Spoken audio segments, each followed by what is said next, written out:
Bonjour, nous allons continuer le cours sur les enseignes et afficheurs à LED. Aujourd'hui, nous allons aborder l'introduction au VHDL.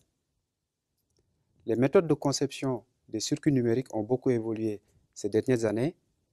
Des circuits logiques standards, on est passé aux circuits à fonctionnement programmable, les microprocesseurs, les microcontrôleurs, les DSP, les circuits intégrés spécifiques fabriqués en grande série.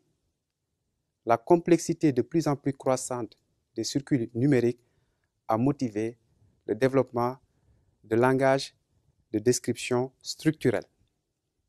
Et aujourd'hui, nous avons des circuits de quelques centaines de portes logiques à des millions de portes logiques. Et les outils d'aide à la conception sont unifiés autour du langage VHDL. Nous allons voir dans cette leçon l'introduction au VHDL à travers les concepts de base. Nous allons voir les unités de conception, les objets et les types de base, les opérateurs et les tableaux. Le sigle VHDL signifie VHDL Hardware Description Language, ou en français, langage de description matérielle. Et le sigle VHDL signifie Very High Speed Integrated Circuit, ou en français, circuit intégré à très grande vitesse. Le VHDL peut être utilisé pour la modélisation, la synthèse, la simulation des circuits numériques. Le VHDL permet de faire la synthèse logique des circuits numériques, c'est-à-dire faire le passage de la description comportementale du circuit, ce que doit faire le circuit, à la description structurelle, comment doit être fait le circuit au niveau topographique. Le VHDL permet également de faire la synthèse physique des circuits numériques, c'est-à-dire faire le passage de la description structurelle à la vue physique. Et cette dernière synthèse aboutit à la liste des portes logiques nécessaires à la réalisation du circuit numérique, ainsi qu'à leur interconnexion. Dans les enseignes et affichages à LED d'une grande complexité, le contrôle de la matrice se fait souvent à partir de circuits numériques de type FPGA, qui sont des circuits à grande densité d'intégration pouvant encapsuler des milliers, voire des millions de portes logiques. Ces portes logiques sont implantées au niveau du circuit, mais l'interconnexion est programmable. Cette programmation s'appuie souvent sur le langage VHDL. Deux unités de conception dépendantes et obligatoires sont nécessaires dans un programme VHDL. L'entité et l'architecture. L'entité, entity, représente la vue externe du composant, c'est-à-dire les différents ports du composant, que ce soit les entrées, les sorties, ou éventuellement des entrées-sorties. Un port est déclaré entrée, un port in, un port out est une sortie, mais un port peut également être entrée-sortie. L'architecture décrit le fonctionnement interne du composant. Que doit faire le composant? Le fonctionnement du composant. Quelle est la fonction à synthétiser au niveau du composant? L'architecture décrit les signaux internes, les composants, les constantes et les différentes déclarations, les sous-programmes. Et à une entité peut correspondre plusieurs architectures. La structure générale d'un programme VHDL est constituée de deux parties. Nous avons la partie entité et la partie architecture. L'entité utilise le mot-clé entity associé à un nom. Chaque entité est associée à un nom et le nom est quelconque, excepté quelques mots réservés. Et l'entité est fermée par un AND, suivi du nom de l'entité de manière optionnelle. Et au niveau de l'architecture, nous avons une première zone dite déclarative qui permet de déclarer les signaux internes éventuellement, et une deuxième zone qui permet de décrire ce que fait l'architecture. Le VHDL considère deux domaines d'instruction. Nous avons les instructions concurrentes et les instructions séquentielles. Les instructions séquentielles sont toujours à l'intérieur d'un process, c'est-à-dire c'est des instructions qui s'exécutent suivant l'ordre de leur inscription, de leur écriture, tandis que les instructions concurrentes s'exécutent en parallèle. Donc tout ce qui est en dehors d'un process s'exécute en parallèle, y compris des process différents. Nous avons ici deux process, P1 et P2, qui doivent s'exécuter en parallèle, avec les instructions concurrentes. Nous avons choisi ici de vous présenter un multiplexeur 2 vers 1.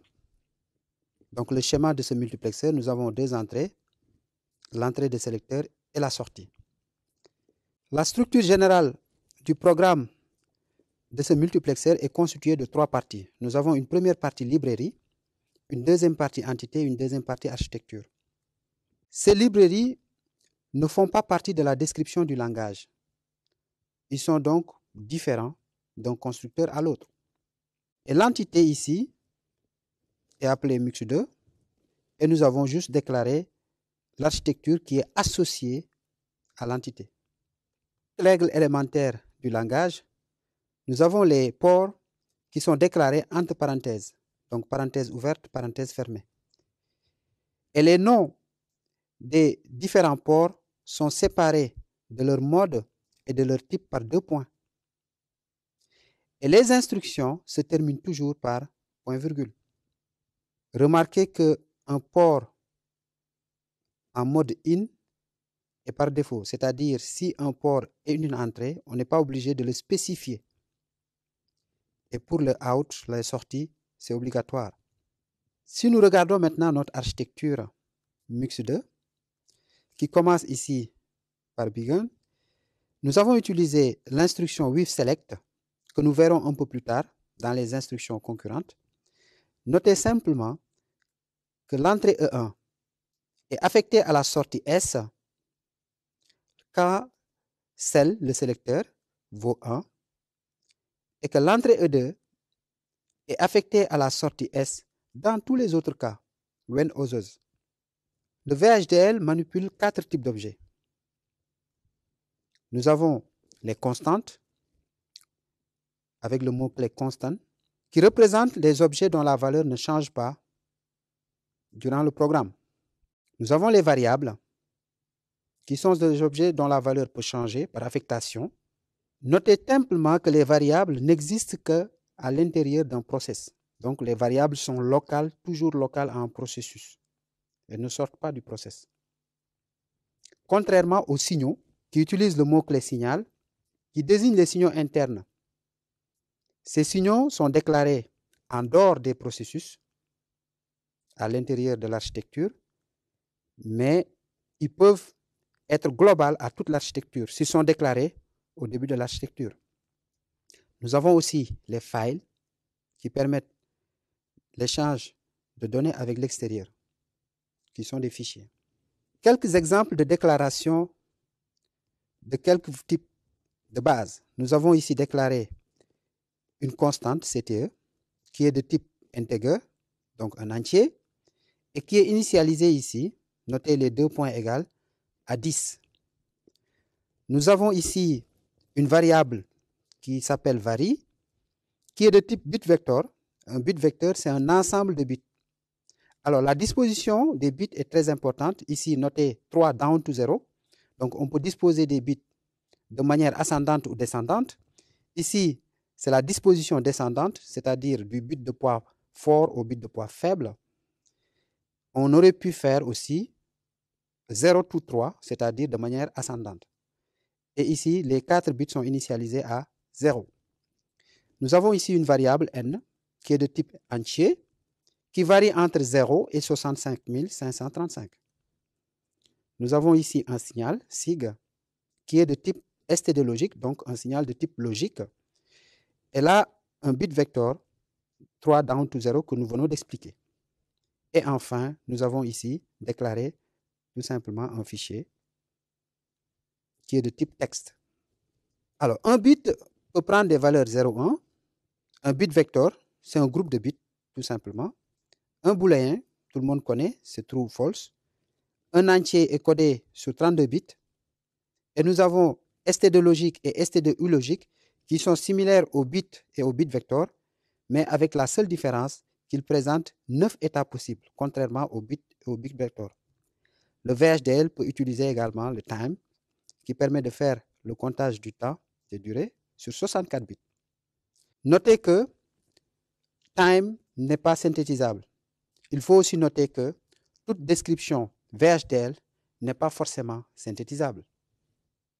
Le VHDL manipule 6 opérateurs hiérarchisés. Ces opérateurs sont définis ici par classe, par groupe.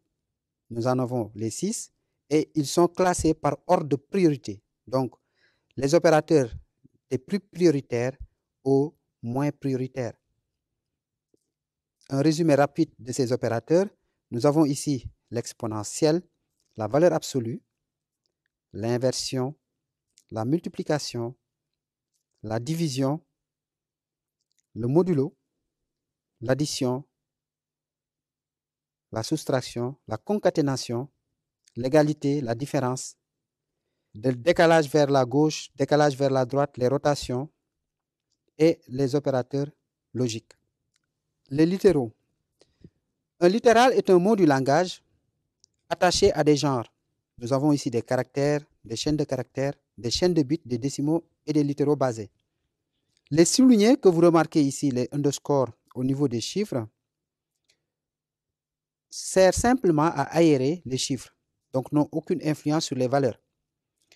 Vous pouvez noter aussi ici le B qui symbolise binaire, symbolise hexadécimal, le O qui symbolise la base octale, et les littéraux basés ici qui utilisent le dièse, qui aurait pu être remplacé par 2 points. Et donc, ce chiffre-là, c'est dans la base 2. Ce chiffre-là, c'est dans la base 8. Et ce chiffre-là, c'est dans la base hexadécimale. Nous allons juste interpréter ce chiffre-là qui vaut C5. Le E2 signifie que c'est 16, puisque c'est la base 16 exponentielle 2. 16 à la puissance 2. Donc, le chiffre, c'est C5, c'est multiplié par 16 à la puissance 2. Nous avons aussi des chaînes de bits qui peuvent être représentées par des std logiques, set down to 0, donc écrit ici de manière descendante, ou 0 to set, écrit ici de manière ascendante.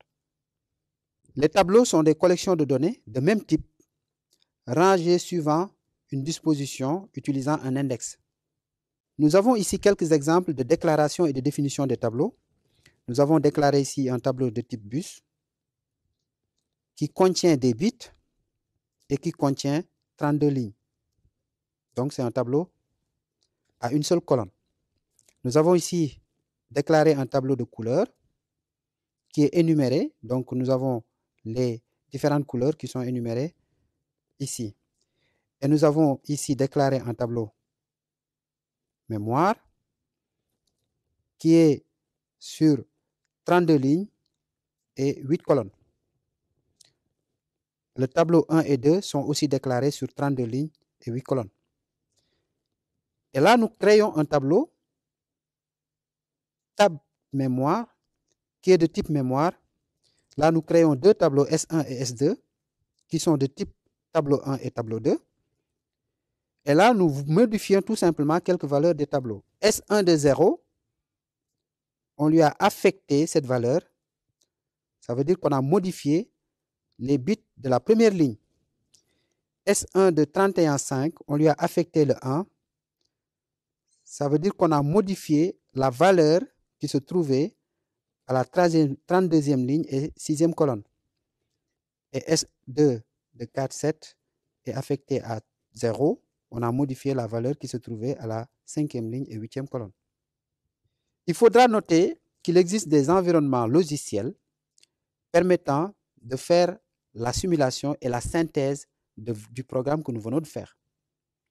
Et cette synthèse aboutit au circuit numérique utilisant éventuellement plusieurs portes logiques permettant de réaliser notre multiplexeur. Nous venons de faire une introduction au langage VHDL. à travers les concepts de base du langage, nous avons mis l'accent sur les 2 unités de conception obligatoires en programme VHDL, notamment l'entité et l'architecture. Nous avons parlé des objets et des types de base, des opérateurs et des tableaux. Nous allons par la suite aborder les instructions concurrentes, puis les instructions séquentielles. Ce langage pourra être utilisé dans le cadre des enseignes et afficheurs à LED pour contrôler une matrice d'une certaine complexité.